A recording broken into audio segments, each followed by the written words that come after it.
Whenever I bring up my birth stories, I get one of two responses. Either, that's awesome, unmedicated, good for you, or they look at me like I'm some kind of freak show. Why would you ever choose pain? Why would you put yourself through that? Well, for starters, I did not choose pain, I chose empowerment, but we'll get into that. Today, I want to debunk the 6 biggest misconceptions about natural unmedicated birth, and by the end of this video, you'll know what natural birth is actually like, and if it's right for you. But first, my name is Maria. I'm a Lamaze-Certified Childbirth Educator and owner of the app Natural Birth by Ecco, a free resource with all of the tips and tricks you need to make your unmedicated birth a positive one.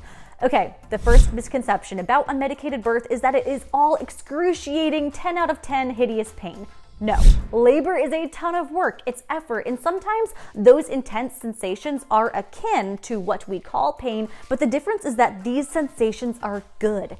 Pain. True pain is a sign from the brain that something bad is happening. This can be emotional pain, physical pain. Either way, it's something bad. A broken bone, the loss of a loved one. These are terrible things. When you have a contraction, something good is happening. It means your body is working, so labor is really purposeful effort and not true pain. If you've ever toughed it through a really intense workout, for example, it's more like that and less like pain. A labor contraction is just your body doing its job. Nothing bad is happening here. That being said, labor can become painful if you're not properly prepared. If you want to learn how you can become properly prepared, check out the Ecco Natural Birth course to get everything you need to literally train your brain to manage labor with aplomb. And the second biggest misconception about natural birth is that you have to be a certain type of woman to do it.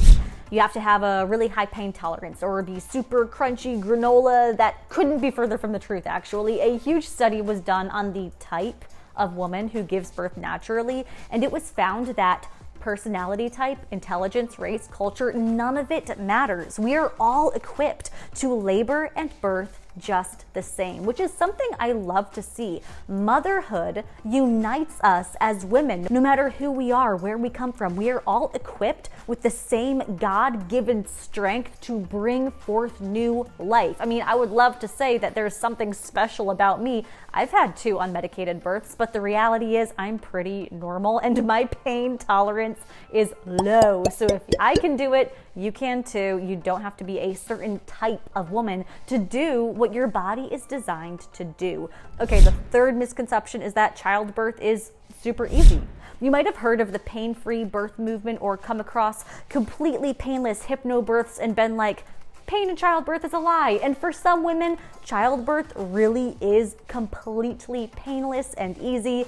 However, this is a very small minority. Most women experience a lot of effort and at least some pain. Even with my home birth, which was just as smooth as it could have been, I had a little over 2 hours of active labor and then 45 minutes of pushing, and it was hard freaking work. Laboring women have the same caloric needs as marathon runners. Our bodies are going through the most intense Olympic workout of our lives, and working out can be uncomfortable. So maybe you'll be one of the unicorns who has a truly pain-free, easy birth, but for most of us, it's a lot of intense work followed by the greatest reward on earth. And guess what? You can always change your mind. Which leads me to misconception number 4, which is you can't change your mind. And I don't know where this one came from.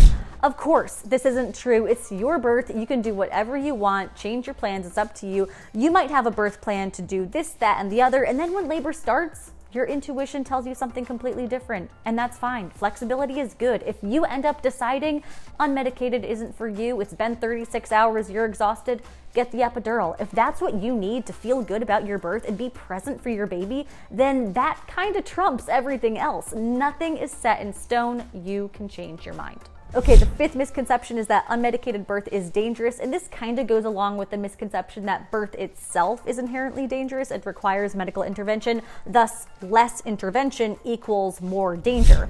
This could not be further from the truth. Your body is designed to give birth just as it is designed to go for a walk, and while sometimes on that walk you trip yourself and sprain your ankle, the walk itself is not inherently dangerous. So too, things go wrong during birth, yes, but birth itself is not inherently dangerous. A huge study was done, I'll link it below, and it showed that low-risk unmedicated mothers and their babies are more safe because they avoid the cascade of interventions that all too often leads to dangerous emergencies. So there you go. With a few rare exceptions, unmedicated birth is safer because you avoid the Pitocin, which leads to an epidural, which leads to fetal distress, which leads to a C-section, which leads to a NICU stay, which leads to poor bonding, poor breastfeeding, and mental health issues down the road.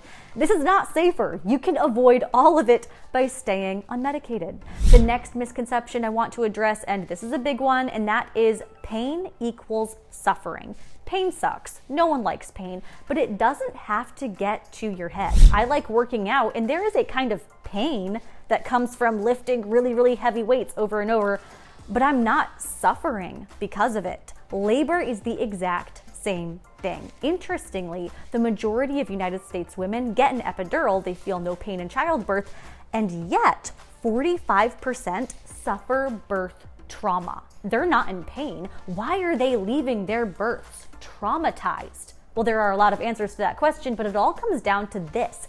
Pain does not equal suffering. And when you approach your birth with a good mindset, you're educated about your options, you've got a good support system, the whole experience can and will be a positive one. There are 3 essential components to a positive birth. I call it the Ecco triangle, and it is the foundation of the Ecco Natural Birth Course, which has helped women all over the world cope with labor pains, avoid interventions, lessen vaginal tearing. And finally, the last big thing that everybody believes about unmedicated birth is that you have to be a freaking superwoman to do it.